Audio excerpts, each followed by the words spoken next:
এ ভাইরা রে আমার, আল্লাহর হাবিব রাহমাতুল লিল আলামিন নবীর বিবিদেরকে নিয়ে মজার আলোচনা করেন। হঠাৎ করে একজন অন্ধ সাহাবী, যার নাম হযরত আব্দুল্লাহ ইবনে উম্মে মাকতুম, এই সাহাবী অন্ধ, চোখে দেখে না, কিন্তু তিনি যদিও অন্ধ, তিনি হাদিসের হুজ্জাত, তিনি ছিলেন হুজ্জাতুল ইসলাম, অর্থাৎ তিনি হাদিসের হাফেজ ছিলেন। আরেকদিকে তিনি যে কোনো কথা বলতেন দলিল দিয়ে বলতেন, এত বড় মাহের ছিলেন। উনি আসতেছে, নবীজি বলেন, ও আমার স্ত্রীরা, তোমরা আড়ালে চলে যাও, আড়ালে চলে যাও, ওই যে অন্ধ সাহাবী আসতেছে। হযরত মাইমুনা বলেন, হুজুর, উম্মাহাতুল মুমিনিন যায়নাব রাদিয়াল্লাহু বললেন, ইয়া রাসূলুল্লাহ, এ তো অন্ধ, চোখে দেখে না, আমরা আড়ালে যাব কেন? নবীজি বললেন, সাহাবীর চক্ষু নাই, নজর করলে কাউকে দেখে না, কিন্তু তোমাদের চোখ দুইটা ভালো, তোমরা তো নজর করলে তারে দেখো, কাজে তোমাদের চোখ দিয়ে যেহেতু দেখা যায়, এই জন্য তোমরা নজর করা যাবে না, তোমরা আড়ালে চলে যাও, তোমাদের নজরটা যেন তার দিকে না যায়। আর আমগো দেশে বিয়া হইলে একটা গেট দেয়, গেট। আপনাদের দেশে গেট দেয়নি? গেট, গেট, হ্যাঁ, রাস্তার মাথায় গেট লাগায়, আর ওই গেটের মধ্যে বুড়ি দিন থেকে সব ঘরের ভিতরে, আর তাজা তাজা তরুণ একেবারে তাগড়া তাগড়া মেয়েগুন, ইন্টারে পড়ে, ডিগ্রিতে পড়ে, অনার্সে পড়ে, এখনো বিয়া হয় না, আর যদি কারো বিয়া হয়েছে একেবারে খুব দেখতে শুনতে নাদুস নুদুস, এমন বউগুন, সুন্দর সুন্দর শাড়ি, সুন্দর সুন্দর কামিজ লাগাইয়া গেটের সামনে দাঁড়াইয়া মেহমানে রিসিভ করে, আর ফুল দেয়, ফুল দেয়, আবার মোবাইলেরটা দিয়ে এরকম করে। কিরে ভাই, কথা ঠিক কিনা? আসেনি এদিন আমাদের? হ্যাঁ আছে। আবার বাপে কয়, আমার মাইয়াটা, এটা আমার মাইয়া, দোয়া করিয়েন, এটা আমার মাইয়া, দোয়া করিয়েন, ওটা আমার ছোট ভাইয়ের ওয়াইফ। কি কথা ঠিক কিনা? তারপর ওটা আমার নাতিন। কেমন ফিটার দরকার তখন জানে উনি, ব্যাককল কথা। আমার কথা হয়তো একটু রাগটা হইবেন, হইলে হইবেন, আপনারা আমারে আরেকবার দাওয়াত দিবেন, এই নিয়তে এখানে আসি না, দিলি দিবেন, না দিলে নেই, কিসমতে থাকলে আছে, না থাকলে নেই। কোরআন হাদিসের কোনো হক কথা, উচিত কথা গোপন করার কোনো সুযোগ, যারা বলেন আছে। কিসের দরবেশগিরি, কিসের হজ, কিসের নামাজ, যদি আপনার ঘরের মধ্যে মেয়ে লোকই ঠিক না থাকে, ছেলে মেয়েই ঠিক না থাকে, এই ইবাদত কোথায় যাবে বলে?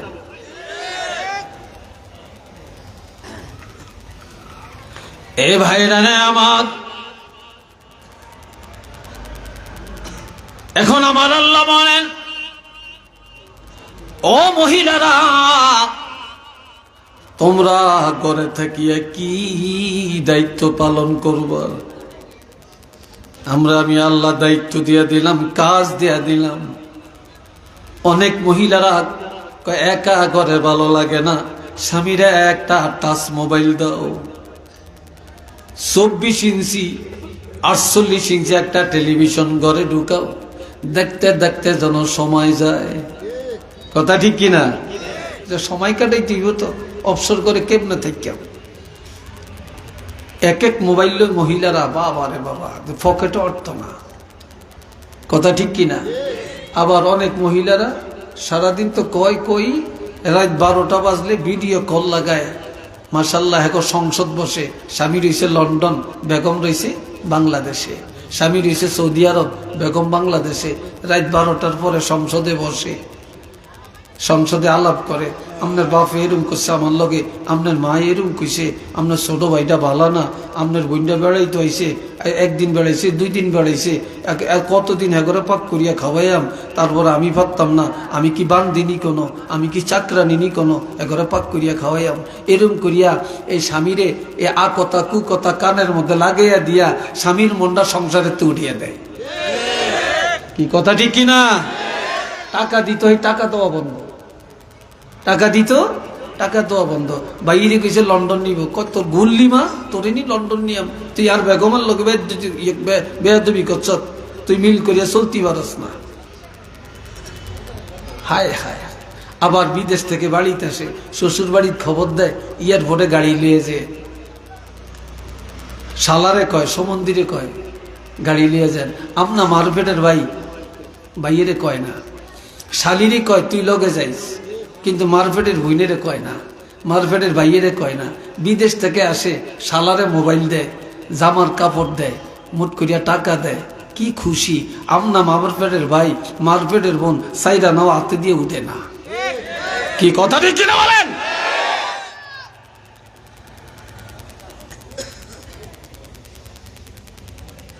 আমন কথা হয়তো ভালো হইতে হবে, আমি জানি টানি না। এখন আমার আল্লাহ বলেন ওয়াকিমনাস সালাতা ওয়া আতিনাজ যাকাতা ওয়া আতি'নাল্লাহা ওয়া রাসূলা।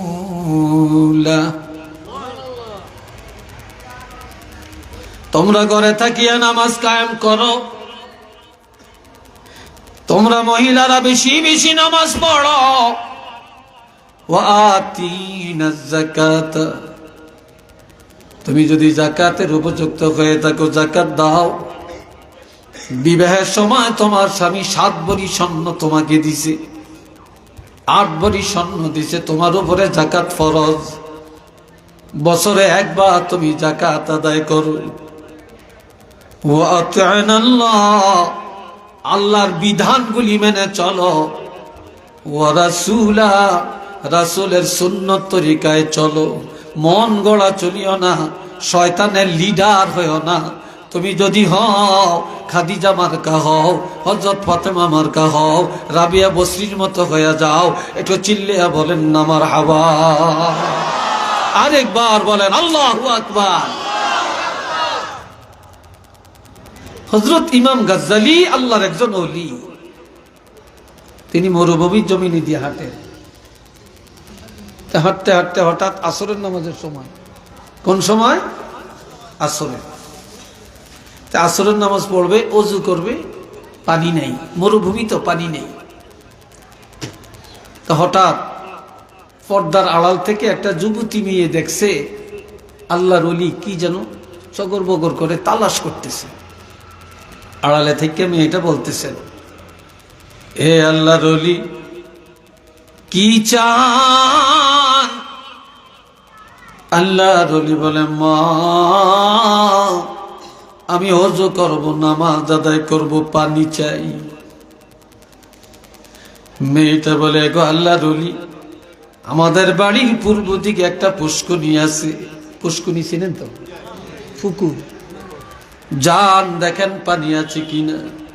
মেয়েটা জানে পানি নাই, তারপর বলছে দেখেন পানি আছে কিনা। আল্লাহর ওলি যায় দেখে পানি নাই, পুষ্করণীর তলা পর্যন্ত শুকনা। ঘরের পাশে এসে ডাক দিয়া বলে, মা পানি তো নাই, পানি নাই। হুজুর যেখানে আছেন এখানে দাঁড়ান, পানি পাবেন। মেয়েটা দৌড়াইয়া পুষ্করণীর পাড়ে গেছে, যাইয়া 3 বার থুতু পালাইছে। কি পালাইছে? থুতু পালাইছে। পুষ্করণীর তলা দিয়া পানির জোয়ার আসতে শুরু করে দেয়। মুহূর্তের মধ্যে পুরা পুষ্করণী পানিতে ভরে যায়। বললেন, হুজুর যান, এবার পানি পাবেন, ওযু করেন, নামাজ পড়েন। ইমাম গাজ্জালী দৌড়াইয়া যায়, দেখেন পানি ভরা, ভরপুর পানি। ওই পানি দিয়ে ওযু করলেন, আসরের নামাজ আদায় করলেন। নামাজ আদায় করে বলে, মা ঘরের পাশে এসে দাঁড়ায় ডাক দিয়া বলে, মা আমি জীবনে এত আমল করলাম, কিন্তু আমার মধ্যে তো এই বুজুর্গ এই কারামতি নাই। তুমি একটা মেয়ে মানুষ, কি আমল তুমি করো? সত্য করে বলো গো মা, কি আমলের কারণে তোমার থুতুর মধ্যে এতটা বরকত? মেয়েটা বলে, হে আল্লাহর ওলি, তেমন কিছু করি না, তবে 5টা কাজ আমি কখনো ছাড়ি না। জোরে বলেন কয়টা? জোরে বলেন কয়টা? 5টা। 1 নম্বরে, যেদিন আমার বিবাহ হয়, স্বামীর সাথে যখন স্বামীর ঘরে ঢুকি, সেদিন থেকে কোনো দিন ঘরের বাহিরে যাই না। স্বামীর ঘর ত্যাগ করে পর্দার বাহিরে যাই না।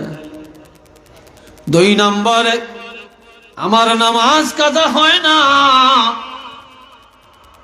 3 নম্বরে, একদিনের জন্য কোরআন তেলাওয়াত আমার কাজা হয় না। 4 নম্বরে, স্বামীর মনে কোনোদিন আমি ব্যথা দেই না। 5 নম্বরে, স্বামীর সংসারের কাজ করি আমার হাতে, আর আমার জবানে সারাক্ষণ আল্লাহর হাবিবের উপরে দুরূদ শরীফ তেলাওয়াত করি।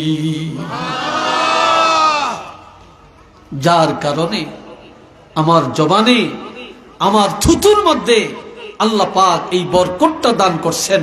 একটু চিল্লিয়া বলেন না সুবহানাল্লাহ। আমগুগুনে থুতু পালাইলে কি পাওয়া যাইব? পোকা ছাড়া আর কিচ্ছু না, দুর্গন্ধ ছাড়া আর কিচ্ছু না। কথা ঠিক না? এ বাবাজিরা আরো শোনেন। এখন ঘরের দ্বারে গেছেন, বারবার ডাক দিছেন, অনুমতি চাইছেন। এখন আল্লাহ বলেন, فَإِن لَّمْ تَجِدُوا فِيهَا أَحَدًا فَلَا تَدْخُلُوهَا حَتَّى يُؤْذَنَ لَكُمْ। আলহামদুলিল্লাহ বলেন। আরো আস্তে কর, আলহামদুলিল্লাহ। আরো আস্তে কর, মাশাআল্লাহ। বাতিলে দেখা যায় না হিসি দিয়ে। মানুষ বাড়ছে নি কিছু? হ্যাঁ, উঠছে নি আসলে? উঠছে কেন? মাশাআল্লাহ। শুনেননি ওয়াজ আপনারা? কথা বুঝেননি? আমার বোঝা যায়নি আসলে। আর বেশি না, বেশি 15 হইতে 20 মিনিট। রাজি আছেন তো? রাজি নাই? কি বলেন, রাজি নাই? 15 হইতে 20 মিনিট, বেশি করিয়া লাভ কি? শোনেন এ ভাইয়েরা, খেয়াল করেন। ঘরের পাশে যায়া বারবার অনুমতি চাইলেন। যদি অনুমতি পাওয়া না যায়, অথবা কাউকে পাওয়া গেল না, আমার আল্লাহ বলেন, তারপরে জানালা তুমি খোলা দেখলা, উকি ঝুঁকি দিয়া জানালা দিয়া তাকায়ও না। ঘরের দরজা খোলা পাই না, ওই দরজা দিয়া ঘরের দিকে তাকায়ও না। ঘরে ঢুকার চেষ্টা করিও না, ওই পর্যন্ত তুমি ঘরের বাহিরে দাঁড়িয়ে থাকবে। হাত্তা ইউযানা লাকুম, যতক্ষণ পর্যন্ত তোমরা অনুমতি পাইবা, অনুমতি পাওয়া পর্যন্ত ঘরের বাহিরে দাঁড়িয়ে থাকা লাগবে। অনুমতি পাওয়ার আগে কোনো অবস্থায় তোমরা ঘরে ঢুকার চেষ্টা করবা না, জানালা দিয়েও তাকাবে না, দরজা খোলা দেখলে ঘরের দিকে তাকাবে না। যদি অনুমতি চাইতে হয় আরেক দিকে তাকায় অনুমতি চাইবা। একটু কন্যা সুবহানাল্লাহ। ঘরের দিকে তাকায় না, আরেক দিকে তাকায় অনুমতি চাইবা। এরপরে যখন বলা হবে ঘরের ভিতরে, বুঝলা মানুষ আছে কিন্তু অনুমতি নাই ঘরে ঢুকার, কি বলছে? ফাইন কিলা লাকুম রাজউ, এ তুমি কে অনুমতি চাও? অনুমতি দিতে পারতাম না। চলে যাও, আমার ঘরে ঢুকতে পারবা না। এলা সে পুরুষ হোক আর মহিলা হোক, যেই নিষেধ করলো যে আমার ঘরে ঢুকতে পারবা না, ঘরে ঢুকার অনুমতি নেই।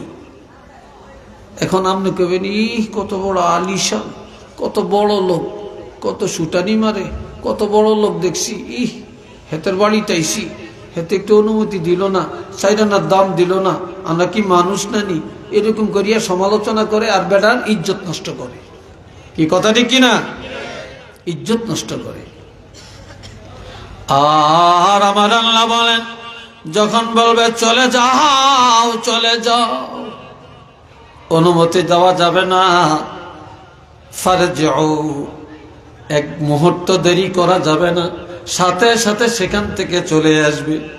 সেখান থেকে যদি চলে আসো, হুয়া আজকা লাকুম, যখন চলে আসবা, এই চলে আসার মধ্যে তোমাদের জন্য পবিত্রতা আছে। এই ঘরে যারা, তাদের জন্য পবিত্রতা, তোমাদের জন্য পবিত্রতা। যদি তোমরা এটা বুঝতে পারো, উপলব্ধি করতে পারো, তো এর চাইতে বড় পবিত্রতা নাই। একটু চিল্লিয়া বলেন না সুবহানাল্লাহ। আর একটু জোরে কোন। এই ভাইরা রে, এরপরে আমার আল্লাহ বলেন, লাইসা আলাইকুম জুনাহুন আন তাদখুলু বুয়ুতান গায়রা মাসকুনাতিন ফিহা মাতাউল লাকুম ওয়াল্লাহু ইয়ালামু মা তুবদুনা ওয়া মা তাকতুমুন। চিল্লিয়া বলেন আলহামদুলিল্লাহ। কথা চলবনি? আসলে চলবনি না? কোনো কষ্ট পাইতেছেন আপনারা? বিরক্ত লাগতেছে আপনাদের? আমি বানি সরে কোনো কথা বলি না, আল্লাহর কোরআনের কথা। এখন এই বাহিরে কথা হয় কেন? এরা কারা এই কথা যে বলতেছে? একটু দরুদ শরীফ সবাই বলেন, আল্লাহুম্মা সাল্লি আলা সাইয়্যিদিনা মাওলানা মুহাম্মদ ওয়া আলা আলি সাইয়্যিদিনা মাওলানা। জোরে জোরে আল্লাহুম্মা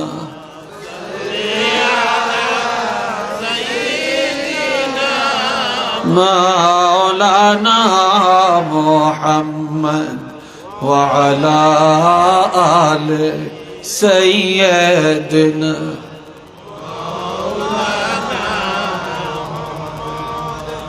আমার আল্লাহ পাক বলেন, ওই ঘরের মধ্যে প্রবেশ করতে তোমাদের কোনো অপরাধ নাই, যেই ঘরে কেউ বসবাস করে না, যেই ঘরে তোমাদের সম্পদ, এমন ঘরে যাইতে অনুমতি লাগবে না। যেমন আপনার ঘরে 8টা রুম, 3টা রুমের মধ্যে আপনারা থাকেন, আর আরো 5টা রুম, ওই রুমের মধ্যে আলমারি আছে, খাট আছে, সোফা আছে, অথবা মূল্যবান সম্পদ আছে, কিন্তু এটা চাবি আপনার কাছে। ওই রুমের মধ্যে যদি যান, অনুমতি লাগবে না। অথবা আপনার গরু ঘর, গরুগুলি আপনার, সেখানে যাবেন, অনুমতি লাগবে না। অথবা পাকঘর, পাকঘর আপনার, সেখানে যাবেন, অনুমতি লাগবে না। হ্যাঁ, যদি পাকঘরে যদি অন্য কোনো মহিলা থাকে, তাহলে আপনি পুরুষ, সেখানে যাইতে অনুমতি লাগবে। অথবা আপনি মহিলা, ওই ঘরে যাইতে অনুমতি লাগবে। কোন যুবক, সেখানে যাইতে অনুমতি লাগবে। অথবা আপনার দোকান, এই দোকানে আপনি যাবেন, অনুমতি লাগবে না, অনুমতি লাগবে না। অথবা আপনি স্কুলে পড়েন, কলেজে পড়েন, সেখানে আপনার যাবেন। অফিস যেখানে, সেখানে যাইতে অনুমতি লাগবে। যেটা অফিস না, খুলে দিছে দপ্তরি, অনুমতি লাগবে না, এই খুলে দেওয়াটাই অনুমতি। অথবা বেল বাড়ি দিছে, ঠনঠনি দিছে, এটা অনুমতি। মসজিদের মধ্যে নামাজ পড়তে গেলেন, মুয়াজ্জিন মসজিদ খুলে দিছে, অনুমতি লাগবে না, আজান দিছে, এটা অনুমতি। জামাত হয়ে গেল, মসজিদের ভিতরের অংশ মেরে দিল, বারিন্দার অংশ খোলা, ভিতরে যাওয়া যাবে না, মসজিদের বারিন্দার অংশের মধ্যে আপনাকে নামাজ আদায় করা লাগবে। আপনি যদি মুয়াজ্জিনের অনুমতি না নিয়ে মসজিদের ভিতরে ঢুকেন, মসজিদের কোনো সম্পদ যদি নষ্ট হয়, হারানো যায়, তাহলে আপনার বিরুদ্ধে মামলা করা শরীয়তে জায়েজ। এই জন্য মসজিদের বারিন্দা খোলা থাকলে সেখানে যাওয়া যাবে, কিন্তু ভিতরের অংশ মারা থাকলে সেখানে যাওয়া যাবে না। একটু চিল্লিয়া বলেন আলহামদুলিল্লাহ। আর একটু জোরে কন। রে ভাইরা আমার আল্লাহ বলেন, ওয়াল্লাহু ইয়ালামু মা তুবদুনা ওয়া মা তাকতুমুন। তোমরা জানো না, আল্লাহ জানেন। আল্লাহ জানেন তোমার অন্তরে কি আছে, কি জন্য তুমি ঘরে আসলা, কি জন্য তুমি এখানে ঢুকলা। এটা যদিও পৃথিবীর কেউ জানে না, আমার আল্লাহ জানে। কেননা ইন্নাল্লাহ লা ইয়াখফা আলাইহি শাইউন ফিল আরদি ওয়ালা ফিস সামা। আসমান জমিনের মধ্যে যত কিছু, কোনটাই আমার আল্লাহর কাছে গোপন নাই। আসেনি গোপন? জোরে বলেন, আসেনি গোপন? কোনো কিছুই গোপন নাই। এইবার আল্লাহর হাবিব সুন্দর একটা হাদিস বলছেন মহিলাদের বেশি নফল নামাজ পড়া লাগে না, বেশি নফল রোজা রাখন লাগে না, বেশি তাহাজ্জুদ পড়া লাগে না। মহিলারা 4টা কাজ যদি করে, এই 4টা কাজ করলে 8টা জান্নাতের দরজা খুলে দেওয়া হবে। যে কোনো দরজা দিয়া মহিলা দৌড়ায়া দৌড়ায়া জান্নাতে প্রবেশ করতে পারবে। আল্লাহ এ বাবা জিনারে আমার, ক্বালা রাসূলুল্লাহি সাল্লাল্লাহু আলাইহি ওয়াসাল্লাম, আল মারআতু ইজা সাল্লাত খামসাহা। ঈমান গ্রহণের পর যে মহিলা 5 ওয়াক্ত নামাজ, কয় ওয়াক্ত? জোরে কয় না, আরো জোরে কর। মহিলারা নামাজের বেলায় দুর্বল, রোজার বেলায় সবল। মহিলারা 6 রোজা, 9 রোজা, 7 রোজা, 8 রোজা যত আছে ব্যক্তি রাখতে রাজি, কিন্তু নামাজ সঠিকভাবে পড়তে রাজি না। কি কর, কথা ঠিক কিনা?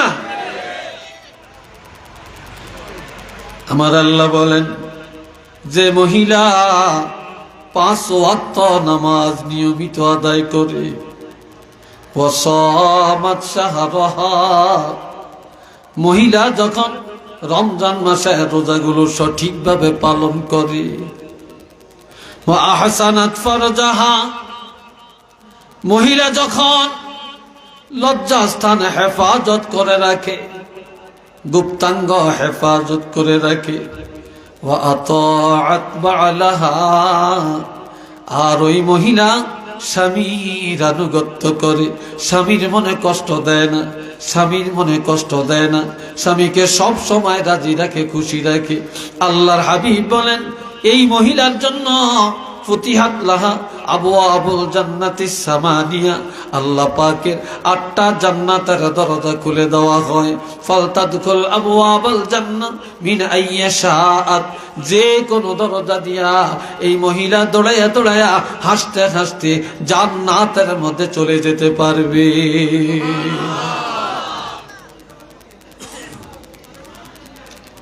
কি চমৎকার বললেন ইমাম বুখারী রহমাতুল্লাহ আলাইহি। ওনার কবরের মাটি মেশকো আম্বর। আল্লাহু আকবার কর না, আরেকটু জোরে, আরেকটু জোরে। খাতুনে জান্নাত হযরত ফাতেমা জোহরা, ওনার কবরের মাটি মেশকো আম্বরের মতো গ্রান হয়ে গেছে। কেন? কারণ কি? ইমাম বুখারী রহমাতুল্লাহ আলাইহির আম্মা এত পর্দাশীল ছিলেন, কেউ কোনোদিন দেখে না ইমাম বুখারীর মার গলার আওয়াজটা কেমন, চেহারা কেমন। আর ইমাম বুখারীর আম্মা তিনি কোরআন তেলাওয়াত করতেন, 5 ওয়াক্ত নামাজ আদায় করতেন, তাহাজ্জুদ পড়তেন। আর তাহাজ্জুদের বিছানায় বসে বসে আল্লাহর কাছে মুনাজাত দিয়া বলতেন, আল্লাহ তুমি আমাকে এমন সন্তান দাও যেই সন্তান হবে ওলি, যে সন্তান হবে কোরআনওয়ালা, যে সন্তান হবে হাদিসওয়ালা, যার দ্বারা কোরআন হাদিসের খেদমত হবে, যার খেদমত কিয়ামত পর্যন্ত দুনিয়াতে জারি থাকবে। সেই ইমাম বুখারীর আম্মা দোয়া করলেন, আল্লাহ কবুল করলেন। আর এমন ইমাম বুখারী যখন হাদিস লেখেন, তিনি রাত্রিবেলায় 2 রাকাত নামাজ পড়েন, ওযু করেন, গোসল করেন, এরপরে 2 রাকাত নামাজ আদায় করেন, এরপরে একটা হাদিস লেখেন। তবে ইমাম বুখারী হাদিস লেখছেন অন্ধকার রাত্রি। সুবহানাল্লাহ কইেন না, এত আস্তে, আরো জোরে, অন্ধকার রাত্রে হাদিস লেখছেন। কিভাবে ইমাম বুখারী কোনটা সহিহ হাদিস, কোনটা গায়রে সহিহ, এটা নির্ণয় কিভাবে করবেন? তিনি আল্লাহর নাম ধরে কলমটা হাতে নিতেন, কাগজের মধ্যে যখন কলম বসাইতেন অন্ধকার রাত্রে, তখন মদিনার থেকে একটা নূর ডাইরেক্ট ওনার কলমের মাথায় আসিয়া জমা হইত, আর ওনার কপালের মধ্যে নূর চমকাইত। ওই কপালের নূর আর কলমের মাথার নূর, এই 2 নূরের আলো দিয়া ইমাম বুখারী হাদিস লেখার কাজ শেষ করে দেয়। ইমাম বুখারী ইন্তেকালের পর ওনার কবরের মাটি আমার আল্লাহ মেশক আম্বর বানাইয়া দেন। আর খাতুনে জান্নাত কেউ কোনোদিন দেখে না, কেউ কোনোদিন দেখে না। লম্বা না বেটো, সুন্দর না কালো, মোটা না চিকুন, পৃথিবীর কোন পুরুষে জানে না। আল্লাহর হাবিবের ইন্তেকালের 6 মাস পরে খাতুনে জান্নাত ইন্তেকাল করে। ইন্তেকালের আগে হযরত আলী রাদিয়াল্লাহকে ডাকে, হযরত আলীকে ডাক দিয়া বলে, আলী রে, তুমি আমার আদরের স্বামী, তোমার কাছে আবদার রেখে দেয়। আমার আব্বা ওসিয়ত করে গেছেন, আব্বার ইন্তেকালের পরে সর্বপ্রথম আমার সাথে দেখা হবে, কাজে আমার সময়টা হয়তো বেশি নেই। তবে আমি যদি মারা যাই, আমার মৃত্যুর খবরটা বেশি জানাজানি করিও না। মানুষে জানলে অনেক মানুষ আসবে, কে জানি মৃত্যুর উপরে দেখে ফেলে, আমার ভয় লাগে, এই জন্য বেশি প্রচার করিও না। মহিলা বললে মাইকে বলা জায়েজ নাই, মহিলা মারা গেলে মাইকে প্রচার করা জায়েজ নাই। অথচ মুসলমান মসজিদের মাইক দিয়া মহিলার কথা পর্যন্ত প্রচার করে, কথা ঠিক না? আমার ভাইরা রে, খাতুনে জান্নাত বলে আমার আরেকটা ওসিয়ত। কই কি? বলে আমার ইন্তেকালের পরে আমার গোসলটা দিনের বেলায় দিও না। আমারে গোসল দিতে গেলে কেউ না জানি আমাকে দেখে ফেলে। 3 নম্বরে ওসিয়ত, আমার জানাজার নামাজ দিনের বেলায় পড়িও না, গভীর অন্ধকার রাত্রে আমার জানাজা পড়বে। 4 নম্বর ওসিয়ত, আমার কবরটা দিনের বেলায় করিও না, গভীর অন্ধকার রাত আমার কবরটা করবে। আর এরপরে ওসিয়ত, আমাকে দিনের বেলায় মাটি দিও না, গভীর রাত আমাকে কবরে রাখবে। আর আমার কবরে কোনো নকশা করবা না, আমার কবর দেখে কেউ যেন বুঝতে না পারে আমি কতটুকু লম্বা, কতটুকু মোটা ছিলাম, আমার কবর দেখে যেন অনুভব না হয়। খাতুনে জান্নাতের ইন্তেকালের পরে গভীর রাত ওনাকে গোসল দেওয়া হয়, জানাজা হয়, কবর হয়। ওনার লাশটা নিয়ে যখন জান্নাতুল বাকিতে যায় রে, ওই জান্নাতুল বাকি গোরস্থানে যায়, আর এমন সময় নজর করে দেখে আরো 6টা মহিলার লাশ চলে আসছে। সুবহানাল্লাহ বলতেন না? একই রাত্রে জান্নাতুল বাকি গোরস্থানে, মদিনার গোরস্থানে একই রাত্রে 7টা কবর হয়। সকাল বেলায় আসিয়া এই 7টা কবরের মধ্যে কোন কবরটা ফাতেমার কবর, এটা কোনো বেগানা পুরুষের আমার আল্লাহ জানতে দেয় না। কিভাবে কবরের পরিচয় পেলেন? এবার একটা একটা করে কবরের কাছে যায় দেখে, বুঝতে পারে না। যখন ফাতেমার কবরের কাছে যায় তখন কবরের মাটি থেকে আতরের ঘ্রাণ বের হয়। এই আতরের ঘ্রাণ পায়া সিদ্ধান্ত নেয় এটি হলো খাতুনে জান্নাতের কবর। একটু চিল্লিয়া বলেন না মারহাবা। আরেকবার বলেন আল্লাহু আকবার। আরো জোরে বলেন আল্লাহু আকবার। আর আমাদের মায়েরা কি জন্য গোমা এত পাগল হয়ে গেলেন? আর দুনিয়াতে এত গজব কেন? দুনিয়াতে এত অশান্তি কেন? বর্তমানে ছেলেরা মায়ের কথা মানে না কেন? সন্ত্রাস কেন? এত বোমাবাজি কেন? এত বেয়াদব কেন? এত মদখোর কেন? এত গাঞ্জাখোর কেন? এত বেনমাজি কেন? এত অশান্তকর পরিবেশ কেন? 2টা কারণ। 1 নম্বরের কারণ হলো যেই বাবা সন্তানের জন্ম দেয় এই বাবায় খায় হারাম। বাবায় খায় কি? এই মাইকের আওয়াজ একটু বাড়াই দিয়ে। আর কই গেছে? এরা নাই এখানে? এরা আওয়াজ একটু বাড়াই দাও, ভিতরে একটু বাড়াই দাও। আল্লাহ, কষ্ট হয় আপনাদের? কথা বলেন, কষ্ট হয়? এ তো কথা ফিনিশিং এ নিয়ে আসতেছি। বাবায় খায় হারাম, বাবায় খায় সুদ, বাবায় খায় ঘুষ, বাবায় খায় পরের হক। কথা ঠিক কিনা?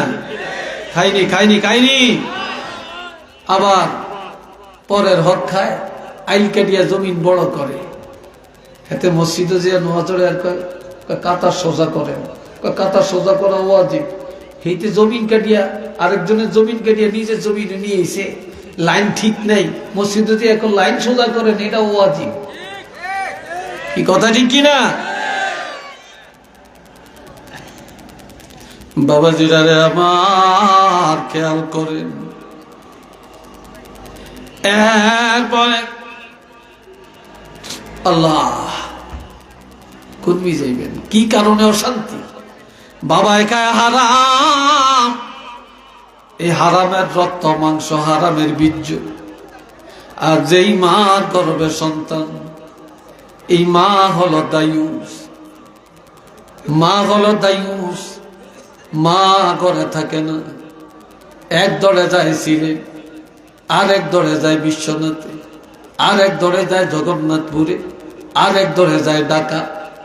আবার বিয়ার দাওয়াত যদি মহিলারা পায় যায় সিন্নি পায়। আবার সেন্টারে যায়, একটা মহিলার কোন শরীরের কাপড় ঠিক নাই, আর সেন্টারে যায় কে কার সাথে দেখা যাওয়া যায়, কার সাথে দেখা দেওয়া জায়েজ নাই। এটার তারতম্য একটা পুরুষের মধ্যে নাই, একটা মহিলার মধ্যে নাই। যার কারণে তাদের গর্ভের সন্তান কোনোদিন ভালো হয় না, তাদের গর্ভের সন্তান হয় বেয়াদব।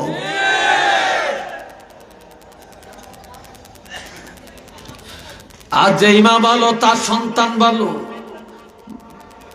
গাছ ভালো, গোটা ভালো, বাপ ভালো, বেটা ভালো, মা ভালো, সন্তান ভালো, গাই ভালো, দুধ ভালো, দুধ ভালো, ঘি ভালো। কথা ঠিক কিনা? গাই ভালো, দুধ ভালো, দুধ ভালো, ঘি ভালো। আর বাপ যদি খারাপ হয়, মা যদি খারাপ হয়, কোনদিন ভালো সন্তানের আশা করা যাবে না রে। একটু চিল্লিয়ে বলেন না নাউযুবিল্লাহ। আর একবার জোরে সোরে কন্যা আউযু বিল্লাহ। এবার আসেন আমার আল্লাহ এরপরে বলছেন বিসমিল্লাহির রহমানির রহিম কুল লিল মুমিনিনা ইয়াগুদ্দু মিন আবসারিহিম ওয়া ইয়াহফাযু ফুরুজাহুম। আল্লাহু আকবার। কন্যা আওয়াজটা জোরে দেন, আরেকটু জোরে। আল্লাহু আকবার, আল্লাহু আকবার। আরেক এই গলার ভিতরে ব্যাং আটকাইছে, ব্যাং চিনেন না আপনারা? তো জোরে সরে কোন আল্লাহু আকবার। আল্লাহ খুশি না বেজার? বান্দা যখন বলে সুবহানাল্লাহ, আল্লাহ পবিত্র, আল্লাহ কয় আমি তোমার জন্য একটা বাগান, পবিত্র বাগান সাজাইয়া দিলাম। বান্দা যখন কয় আলহামদুলিল্লাহ, আল্লাহর প্রশংসা, আমার আল্লাহ কয় তোমরা যখন আমি আল্লাহর প্রশংসা করলা, আমি আল্লাহ তোমাদের জন্য জান্নাতের দুয়ার খুলে দিলাম। বান্দা যখন বলে আল্লাহু আকবার, আল্লাহ কয় বান্দা বলে আমি বড়, আমি আল্লাহ ঘোষণা দিলাম। আমার যেই বান্দা বলে আমি আল্লাহ মহান, আমি আল্লাহ ঘোষণা দিলাম আমার ওই বান্দাগুলি আমি আল্লাহর কাছে মহান। আমি আল্লাহর কাছে কি মহান, আমার কাছে বড়। এখন আল্লাহ কয় কুল লিল মুমিনিন, হাবিব দুনিয়ার ইমানদার পুরুষের আপনি জানিয়ে দেন ইয়াগুদ্দু মিন আবসারিহিম, ইমানদার পুরুষেরা যেন নজরটা হেফাজত করে রাখে, নিম্নগামী করে রাখে, কোন মহিলার দিকে যেন না তাকায়। আর হাটে যাবে, বাজারে যাবে, স্কুলে যাবে, কলেজে যাবে, শহরে বন্দরে যাবে, সেন্টারে যাবে, আরেকজনের বাড়িতে যাবে, সাবধান কোন পুরুষেরা যেন এই চোখ দিয়া মহিলার দিকে না তাকায়। এক হুজুরে ওয়াজ করছে, প্রথম যদি নজর যায় আল্লাহ এটা মাফ করতে পারে, দ্বিতীয়বার যদি নজর দেয় তাহলে কবিরা গুনাহ হবে। এই জন্য একবারের পরে দ্বিতীয়বার নজর দেওয়া যাইত না। তো যুবক ছেলে একটা দেখতেছে, মাইয়া 3 সাইডে যাইতে আছে কলেজ, খুব ডকের মাইয়া, তার একেবারে যাইতে আছে, অনেক চোখ গড়িয়া দাঁড় মারলাম সেয়ারিছে। তখন আরেকজনে কয় কিরে মাইয়ারা কলেজও যায়, মাদ্রাসা যায়, তুই যে আমরা চোখ গড়িয়া সেয়ারিছ, কই কি কন কালকে হুজুরের ওয়াজ শুনছি, হুজুরে কইছে 1 নজর সাওন যায়, 2 নজর চাইলে গুণ হইব, এই জন্য আমি নজর আর হিরাই না, 1 নজর দিয়া রাখছি। একটু জোরে কন্যা নাউজুবিল্লাহ। কি কয়? নজরটা দিয়ে রাখছি, নজর আর লাড়ি না। একটু নাউজুবিল্লাহ বলতেন না কেন? সালাদ কত চিন্তা করে। একজনে মেম্বারি খাড়িয়েছে, যে কয় ভাবি, ভাবি কই, ভাবির লোক একটু কথা কম লাগবে, আফাই কই, খালাই কই, কত খালা, কত চাষি, কত কাকি, কত ভাবি। আর নির্বাচন গেলে গিয়া বোর্ডে ফাঁস করিয়া লেলি বুড়ি আঙ্গুল দেখায়। কি কথা ঠিক কিনা কন? এই সময় ভাবি চিনে না, এই সময় ভাই চিনে না। এই জন্য একজনে কইছিল আন্ডা বাচ্চা দিবি বলে মুরগি খাইলি গলার দান, আন্ডা বাচ্চা দিবি বলে মুরগি খাইলি গলার দান, আন্ডাওয়ানা বাচ্চাওয়ানা মুরগি বড় না ফরমান। কথাটা কি? অর্থাৎ ভোটে দাঁড়াইছে, নির্বাচনে দাঁড়াইছে চেয়ারম্যান অথবা মেম্বার অথবা এমপি, ব্যাংকের কাছে যে ইনশাল্লাহ আপনাকে বাড়ির দরজা পর্যন্ত পাকা করিয়ে দিয়াম, তারপরে ব্রিজটা করিয়ে দিয়াম, আপনার 6 ফেরিয়া কার্ড দিয়াম, তারপরে বিধবা ভাতা দিয়াম, তারপরে বৃদ্ধ বয়সের প্রতিবন্ধী দিয়াম, সব দিয়াম। যখন এতে পাশ করিয়া লাইছে, আগে কইছে কি দিব? আন্ডা দিব, বাচ্চা দিব। এই জন্য গোলার দান মানে ভোট নিয়ে ব্যাগ শেষ করিয়া পাশ করিয়া এখন আন্ডাও না বাচ্চাও না, অর্থাৎ ডিমর খবরও নাই, বাচ্চারও খবর নাই। কয় মুরগিটাই বড় নফরমান। কয় এখন এই মেম্বার হয়েছে নফরমান, চেয়ারম্যান হয়েছে নফরমান। আর এই দেশে শান্তি নাই, এই জন্য যে ডাকাইতে যায় চোরের বিচার করতো, ডাকাইতির বিচার কেউ করে না। কারণ এই দেশের বড় বড় নেতা, বড় বড় চাকরিওয়ালা, এ ঢিল ডাকায় কলমের মাথা দিয়া এই জনগণের লক্ষ লক্ষ কোটি কোটি টাকা মারিয়া খায়, আর হেরা যায় মুরগা চোরের বিচার করতে হইলে। কথা ঠিক না?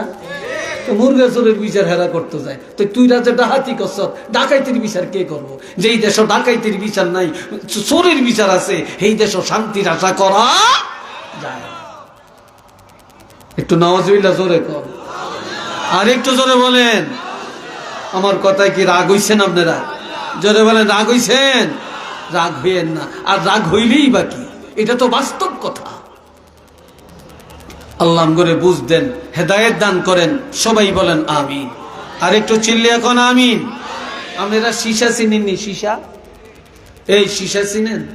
সীসা, এই জামনে একটা পুরুষ একটা মেয়ের দিকে চোখ রাঙ্গে তাকাইছেন, একটা মহিলার দিকে তাকাইছেন, সৌন্দর্যের দিকে তাকাইছেন, বারবার ছায়া রইছেন।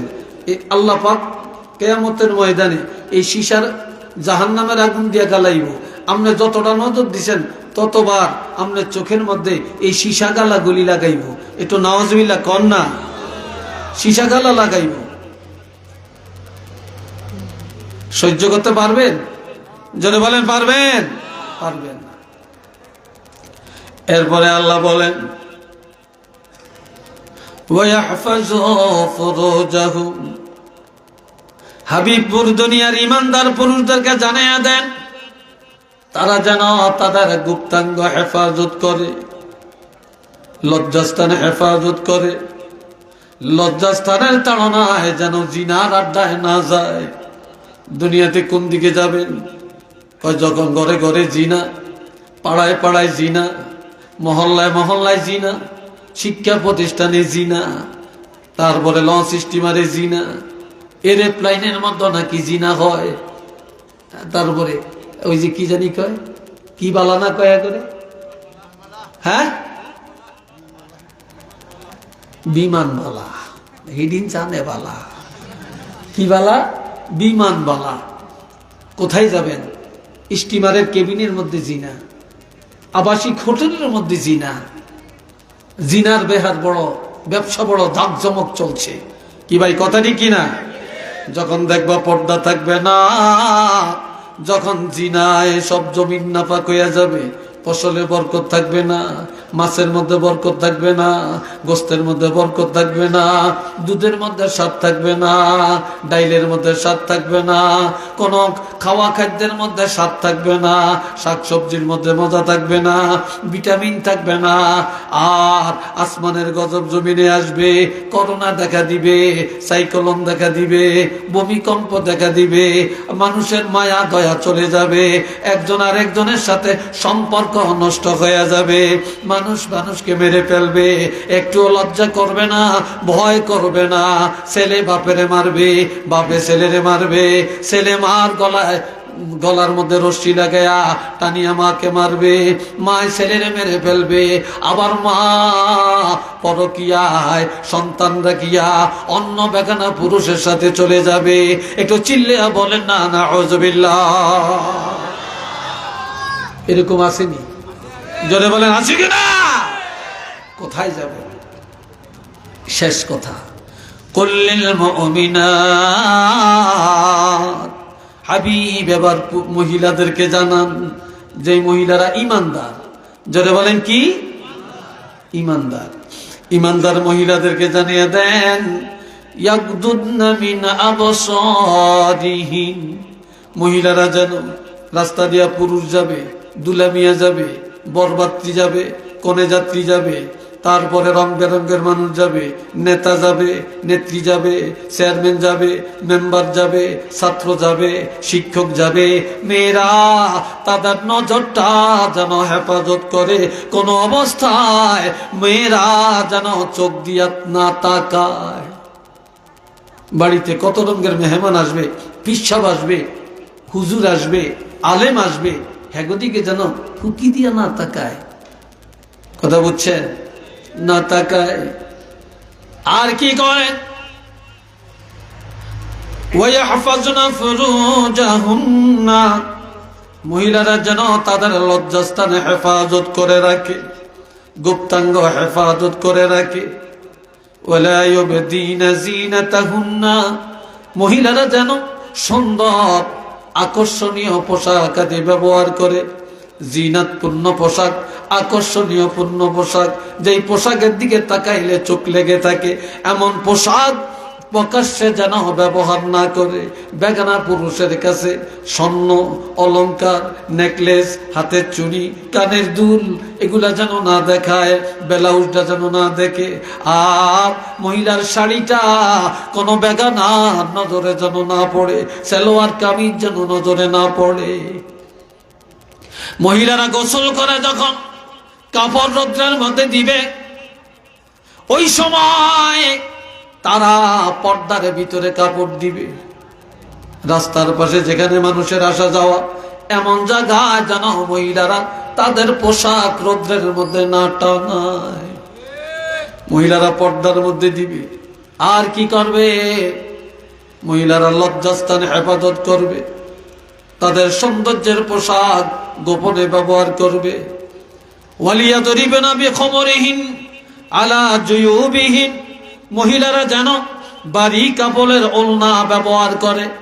এই বাড়ি কাপড়ের ওড়না দিয়া তাদের মাথার চুল ঢেকে রাখে, গাঢ় ঢেকে রাখে, কান ঢেকে রাখে, আর তাদের এই সিনা ঢেকে রাখে। তারা যেন বাড়ি কাপড়ের ওড়না তাদের বক্ষ দেশের মধ্যে লম্বা করে ফেলে রাখে, অথবা বক্ষ দেশ যেন পেঁচিয়ে রাখে। কারণ পুরুষের বক্ষ দেশ কোন মানুষের রিজিকের ভান্ডার না, মহিলাদের বক্ষ দেশ সকল মানুষের রিজিকের ভান্ডার।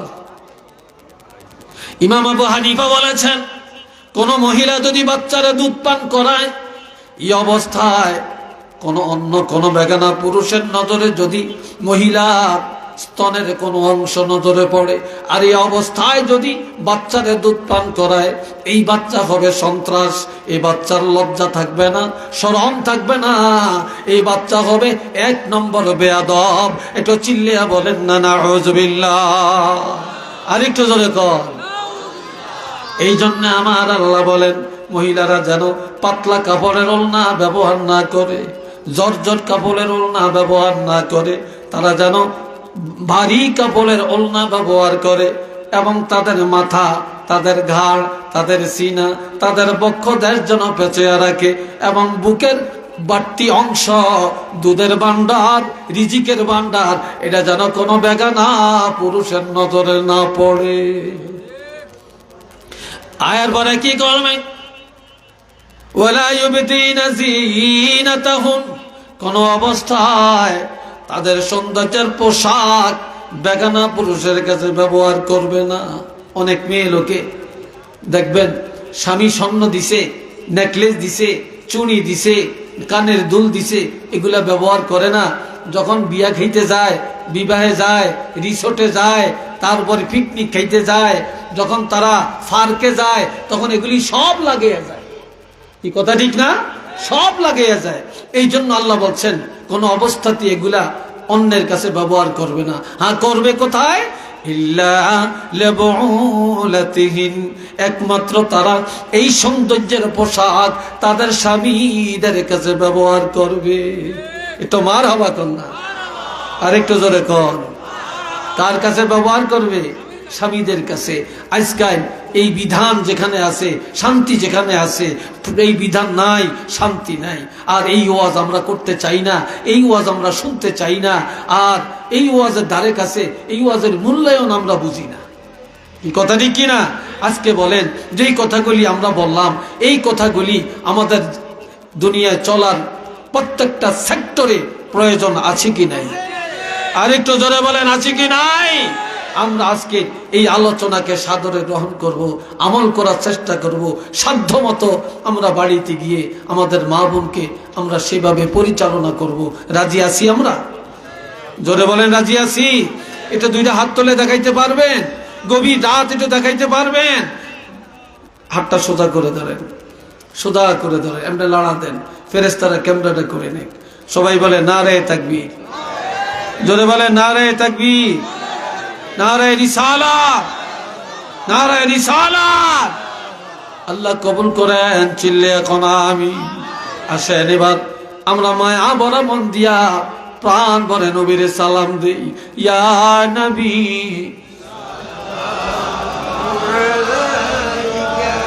ইয়া রাসূল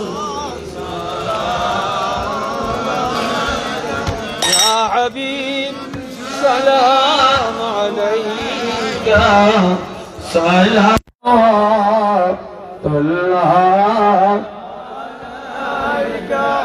طلع البدر علينا من ثنية الوداع وجب الشكر علينا ما دعا لله داعي يا نبي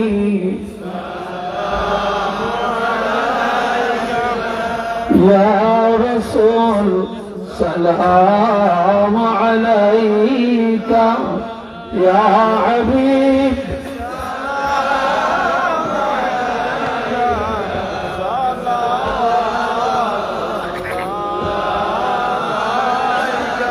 سيدي يا رسول الله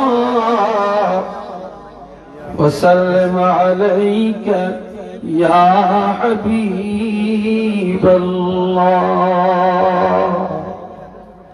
उसिला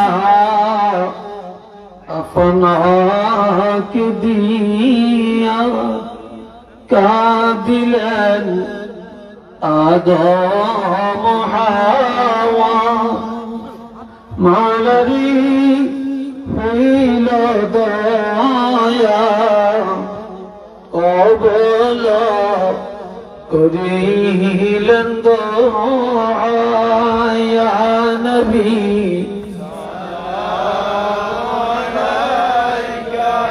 يا رسول سلام عليك يا حبيب سلام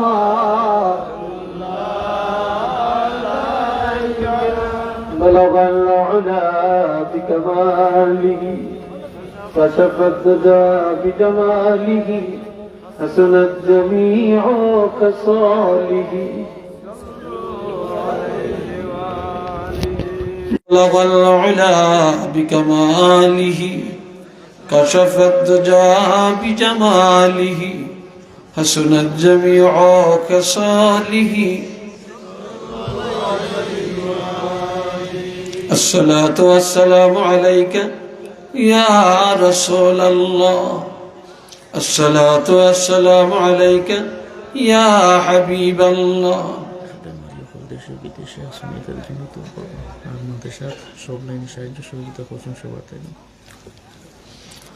الصلاة والسلام عليك يا شفيع المذنبين الصلاة والسلام عليك يا رحمة للعالمين الحمد لله আরেকবার বলেন আলহামদুলিল্লাহ। আপনারা দাঁড়িয়ে মোনাজাত দিবেন না বসে মোনাজাত দিবেন? বসে বসে বসে মোনাজাত দেওয়া আদব। এখন আপনারা কি দাঁড়িয়ে থাকবেন যারা গেটে আছেন, না ফাঁকে ফাঁকে এসে বসবেন? যদি মোনাজাত আপনার দরকার থাকে আপনারা একটু আজ্ঞান ওদেরকে বসতে দেন, আর নইলে আপনারা যেখানে ফাঁক পান সেখানে এসে বসেন, কিন্তু দাঁড়িয়ে মোনাজাত দিবেন না। সবাই বসে যান, সবাই বসেন, ভিতরে ঢুকেন। জুতা খুলতে কষ্ট, মৌজা খুলতে কষ্ট, কতক্ষণ ভিতরে যাইব? ভিতরে অনেক জায়গা আছে, আপনার একটু আজ্ঞান না, আরে একটু আগে জায়গা দেন, এদেরকে বসার সুযোগ করে দেন ভাই। এত রাত, আপনার এত মানুষ, অনেক জায়গায় তো এত রাত্রে মানুষ থাকে না, মানুষ থাকে না। আপনারা হয়তো কোরআন হাদিসের মহব্বতে, আল্লাহ এবং রাসূলের মহব্বতে আছেন। আল্লাহ সবাইকে কবুল করেন, বলেন আমিন। আপনারা যে কথাগুলি এই পর্যন্ত আমরা শুনেছি, আল্লাহ যেন কবুল করেন, আমল করার তৌফিক দান করেন, সবাই বলেন আমিন। দ্বিতীয়ত এই মাদ্রাসার প্রতি আপনারা একটু খেয়াল রাখবেন। মাদ্রাসায় আপনাদের সন্তানদেরকে দিবেন, আপনাদের সন্তানকে মাদ্রাসায় দিবেন। এইসব মাদ্রাসায় পড়ানো দরকার। একদিকে আলেম হবে, আরেকদিকে তাদের আকীদা মজবুত হবে। কথা বলছেন? সব মাদ্রাসায় পড়লে আকীদা নষ্ট হয়ে যায়।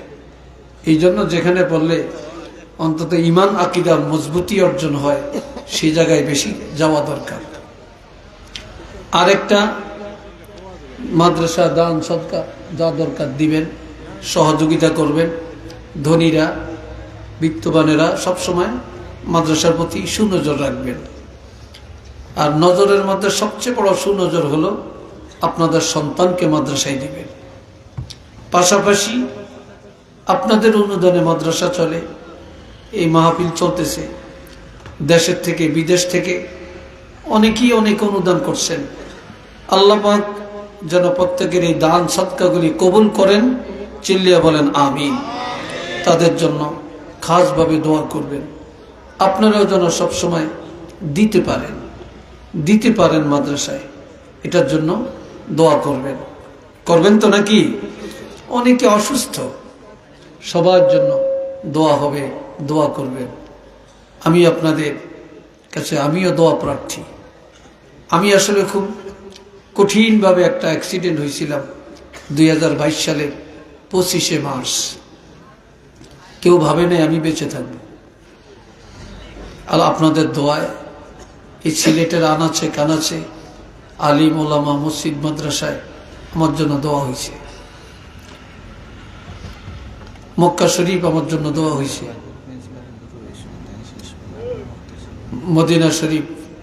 মদিনা শরীফ দোয়া হয়েছে, সারসিনা দোয়া হয়েছে, ফুলতলি দোয়া হয়েছে। তো এই দোয়ার বিনিময়ে আল্লাহ আমাকে হেফাজত করছেন। কথা বুঝছেন? তা আমি আপনাদের কাছে একটু দোয়া করি, যেহেতু মুসাফির একটু দোয়া করব। এরপরে শেষ ফিনিশিং দোয়া কে করবে? প্রিন্সিপাল হুজুর আসেন, ফিনিশিং দোয়া করবে সে না, তারপরে আদব, হ্যাঁ হুজুরের শেষ দোয়া করবেন। আমি একটু মুক্তাসর দোয়া করি, আমার জন্য দোয়া করবেন। আল্লাহুম্মা আমিন। রব্বানা যালামনা আনফুসানা ওয়া ইল্লাম তাগফির লানা ওয়া তারহামনা লানাকুনান্না মিনাল খাসিরিন। রব্বানা আলাইকা তাওয়াক্কালনা ওয়া ইলাইকা আনাবনা ওয়া ইলাইকাল মাসির।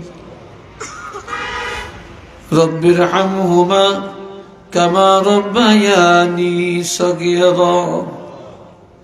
রব্বুল আলামিন, আয় আল্লাহ, হযরত শাহজালাল শাহ কাজী লতিফিয়া দাখিল মাদ্রাসার বার্ষিক মাহফিল গভীর রাত, আমি না খান্দা গুনাহগার, অসংখ্য উলামায়ে কেরাম, তুলাবায়ে আযম, হুজ্জাজে কেরাম, হুফাজে কেরাম, তোমার জাকিরিন শাকিরিন বন্দাগুলো নিয়ে, কলিজার টুকরা যুব সমাজকে নিয়ে আয় আল্লাহ তোমার রহমতের দুয়ারে হাত তুলেছি, মেহেরবানি করে কবুল করে নেন। রব্বুল আলামিন, আমি বড় গুনাহগার, এই মাহফিলে আমার চাইতে বড় গুনাহগার আর কেউ নেই। আয় আল্লাহ, গুনার দিকে তাকাইলে তোমার দরবারে হাত উঠাতে লজ্জা লাগে, তোমার রহমতের আশা করতে পারি না। আয় আল্লাহ, আমাদের গুনার দিকে না তাকাইয়া তোমার রহমতের দিকে তাকাইয়া আমাদের প্রত্যেকের মুনাজাত কবুল করে নাও। এ রব্বুল আলামিন, যত সওয়াব আপনি মঞ্জুর করেছেন কোটি কোটি গুণে বাড়াইয়া আপনার হাবিবের রওজা আতহারে পৌঁছে দেন। तमाम সাহাবায়ে কেরাম, আম্বিয়া আলাইহিমুস সালাম, শুহাদায়ে কেরাম, তাবিঈন, তাবিঈ তাবিঈন, সালিহিন, সিদ্দিকিন, মুহাদ্দিসিন, মুফাসসিরিন, মুফাত্তিহিন, মুবাল্লিগিন, মুসান্নিফিন, মুআররিফিন, ফজালা ফোকাহা খোতাবা গণের রয় পাকে পৌঁছায়া দেন। এ মাবুদ, সারা দুনিয়ার মাটির নিচে কালমাওয়ালা যত ইমানদার মুসলমান কবরে, প্রত্যেকের কবর জান্নাতের বাগান বানিয়ে দেন। রব্বুল আলামিন, আমরা যারা হাত তুলেছি, আয় আল্লাহ, আমাদের অনেকের আব্বা নাই, আম্মা নাই, দাদা নাই, দাদি নাই, শ্বশুর নাই, শাশুড়ি নেই, নানা নানি নাই রে আল্লাহ। আয় আল্লাহ, দুনিয়ার সব খবর ঘরে থেকে পাওয়া যায়, কিন্তু কবরের কোনো খবর পাওয়া যায় না রে আল্লাহ। জানি না কার কবরটা জান্নাতের বাগানে হয়ে গেছে, কার কবরে জাহান্নামের আগুন জ্বলে। আল্লাহ, তুমি মেহেরবানি করে প্রত্যেকের রহে পাকে পৌঁছায়া দাও, প্রত্যেকের কবর জান্নাতের বাগান বানিয়ে দাও। এ মাবুদ, আমাদের পীর উস্তাদ যারা যেখানে আছেন আল্লাহ, দরজা বুলন্দ করে দাও। হযরত শাহজালাল ইয়ামানি এবং 360 আউলিয়ার দরজা বুলন্দ করে দাও। আল্লামা সাহেব কামলা ফুলতুলি রহমাতুল্লাহি আলাইহির দরজা এখানে বুলন্দ করে দাও। এ মাবুদ, আমাদের আব্বা আম্মা আপনজন যারা এখনো বেঁচে আছেন আল্লাহ, হায়াতে বরকত দেন। আল্লাহ, মজবুত ঈমান দান করেন, নেক আমল করার তৌফিক দান করেন। রব্বুল আলামিন, যে যা সহযোগিতা করেছেন প্রত্যেকের সহযোগিতা কবুল করেন। দেশ থেকে বিদেশ থেকে দিয়েছেন আল্লাহ, কবুল করেন। আয় আল্লাহ, জান মালের নিরাপত্তা দান করেন। আল্লাহ, মাদ্রাসা কবুল করেন, মাদ্রাসার অভাব দূর করে দেন। আয়াসার শিক্ষক ভাইদের কবুল করেন, ছাত্রদেরকে আল্লাহ কবুল করেন। আলেমে হক্কানি রব্বানি হওয়ার তৌফিক দান করেন। আয় আল্লাহ, এই মাদ্রাসা তোমার হাতে সুপর্দ করে দিল, আল্লাহ আপনি কবুল করেন। আয় আল্লাহ, আখিরি ফরিয়াদ, আমরা গুনাহগার রে আল্লাহ, তুমি মেহেরবানি করে এই মুহূর্তে আমাদের প্রত্যেকের জীবনের গুনাহগুলি মাফ করে দেন। আল্লাহ, জীবনের গুনাহ মাফ করে দাও। আল্লাহ, জীবনের গুনাহগুলি মাফ করে দাও। আল্লাহ, দুনিয়ার গুনাহ দুনিয়াতে মিটিয়ে দাও। গুনার বোঝা সহ কাপড়ের কাপড় পরাইও না, গুনাহগার বানায়া কবরে নিও না, গুনাহগার বলে ডাক দিও না। আল্লাহ, গুনার বোঝা নিয়ে মাহফিলে আসি, বেগুনা বানায়া বাড়িতে ফিরে দাও। এলাকার যুব সমাজকে আল্লাহ কবুল করেন, নামাজি বানিয়ে দেন, ভদ্র বানিয়ে দেন, শিষ্টাচার বানিয়ে দেন। আয় আল্লাহ, পিতা মাতার খেদমত করার তৌফিক দান করে দেন। হে রব্বুল আলামিন, যারা অসুস্থ রে আল্লাহ, প্রত্যেকের সুস্থতা দান করে দাও, শেফায়ে কামেলা আজলা নসিব করে দাও। লা তাকনাতু মির রাহমাতিল্লাহ, ইন্নাল্লাহ ইয়াগফিরুয যুনুবা জামিআ, ইন্নাহু হুয়াল গফুরুর রহিম। ওয়া সাল্লাল্লাহু তাআলা আলা খায়রি খালকিহি মুহাম্মাদিন ওয়া আলা আলিহি ওয়া আসহাবিহি আজমাইন।